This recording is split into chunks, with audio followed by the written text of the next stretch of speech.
Hi, I'm Joel. And I'm Leah, and welcome to instalment number 1 of many on our British language series. Ooh.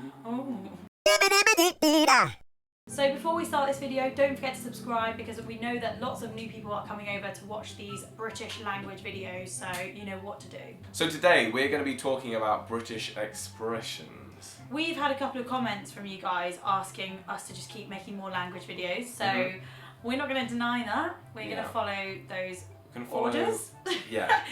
People want it, so we're going to give it to them. Yeah, just doing what the people want. Just doing what we're so giving. So giving on this miscellaneous channel. Yeah. You know? Yeah. Okay, so let's crack on with it. So Joel and I were Googling British expressions and phrases, and we realised that the results were really cringe. Yeah, there are things that no one says anymore. They might have done like back in London in the 1960s, like knees up and bee's knees, which we've also said in another video, but these things no one actually uses nowadays. Yeah, even stuff like you having me on. You don't hear many people saying these things in London. Like, you might hear a Cockney builder outside there being like, are you having me on? Yeah, but now people would just be like, are you kidding me? Are you kidding? Which is probably quite American. Yeah. So we're here to give you an updated version 2017 millennial version of what people in specifically London are using. Yeah. Phrase wise. The first one is the term what are you on about? So what are you on about just means like what are you talking about? Yeah. And I guess it comes from the fact of people saying like you're going on and on and on, like what are you on about? Yeah. But I don't know, is that something specific to Britain? I think so. It's not really a polite way to say it either. It's like come on, what are you on about? It is, yeah. And just saying what anyway is quite. Yeah. I never say pardon, but I should. No, just go what? Pardon? Pardon. When someone says pardon or excuse me. I think they've done a fart or a burp and they just go pardon. Pardon. Pardon me. The second one is cheers. Cheers can mean two things. It can mean cheers, like thank you. So, oh, cheers for doing that the other day. It's alright. Cheers. Or, I love our acting. We went to drama school. Yeah, can you tell? You tell? We're trained actors. The other one would be like, oh, happy birthday, cheers. Clink. Cheers. It's a toast. Yeah. So cheers. Yeah. Cheers is something you hear a lot. Cheers, mate. Cheers, mate. Yeah. They don't even have to be your mate, but you can be like, cheers, mate. No, anyone's your mate. Everyone's your mate. Although I don't say that. To be honest, I never really call anyone mate. I might do via text, but I don't really say it in person. I find it a bit cringe. Yeah. So I wouldn't really say that. Because you were telling me once that you find it cringe when people say mate and pronounce the T. Mate, yeah. You've got a friend. I've got posh friends that say that. Who's like, cheers, mate. Yeah. Oh, yeah, it literally makes me cringe. It's so funny. So if you say mate, don't pronounce the T because it's just so cringe. Just as a heads up. Alright, mate. Listen, mate. I was thinking, it's a really good indication of showing someone you're a wanker. Yeah. Oh, hello. Hey there, mate. Mate, I was thinking, I was just with my mates, and it's it's a classic gap year phrase. Posh kid that's trying to be street. No, just stop it. So the next one is the phrase budge up. If someone says to you, can you just budge up a bit? Yeah. Then you'll move up. Whenever you're in a tight space, the last thing you ever want to hear is the words budge up. Budge up. Do you remember that man on the tube? Or whenever you're in a car. That was like budge up and I was like no and like pushed him off the tube. Oh, that was stunning. The one time that Joel really showed himself on public transport was being absolute badass. This guy was like, budge up. You were like, no. There's nowhere. You were like, there's nowhere else to go. Yeah, there's nowhere to budge. So why would I budge up for you? Wait for the next train that's 3 minutes away. You lazy little. One of them. One of them beeps. So I pushed him off the train, not with my hands, but just went like that. And then the doors shut, and then it was too late. So. Squidge in is the same. Squidge in. Another one that happens all the time with us is the word peckish.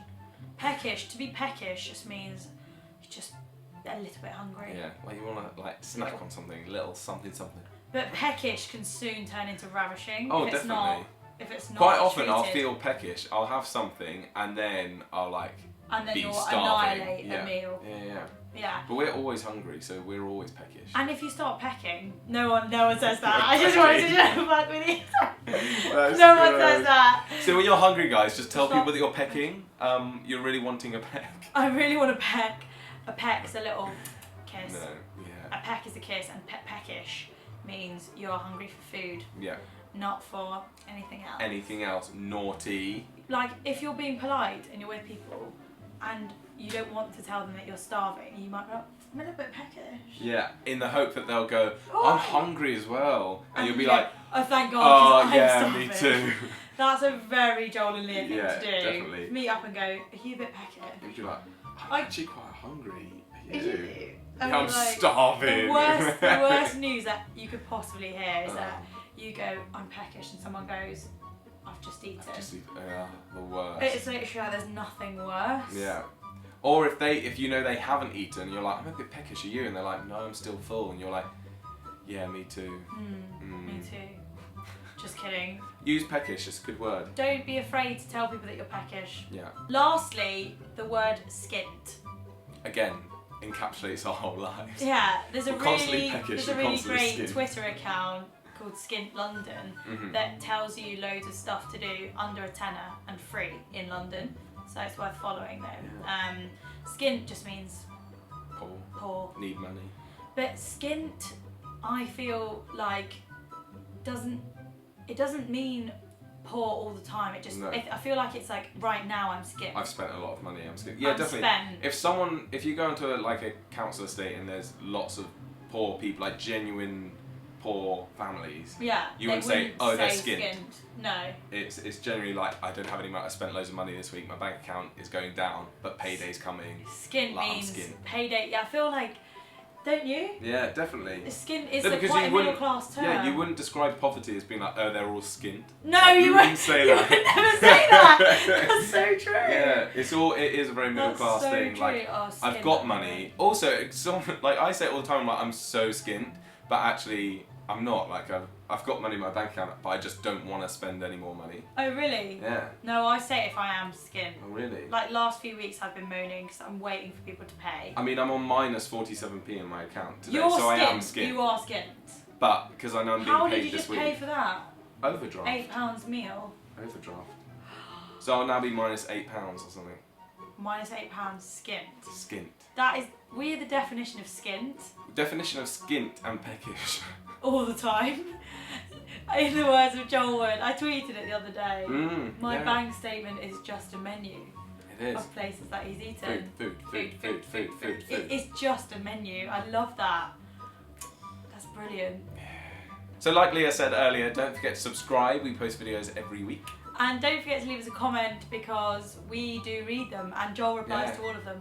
I spent an hour last night going through the comments from the last week. It's not long now before you're going to have to make a public statement. I'm going to have to release a public statement saying, guys, we can't keep on top of all the comments. We read all of them, but we can't possibly respond. It's so funny. It's cringe, but it is starting to get true. Like, I was there for a full-on hour replying to everyone's comments.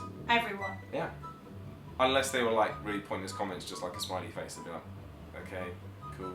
So don't leave a smiley face, just leave like words. What he said. Okay guys, thank you so much for watching this video. Do all of the things. And we'll see you next week. Bye. Bye.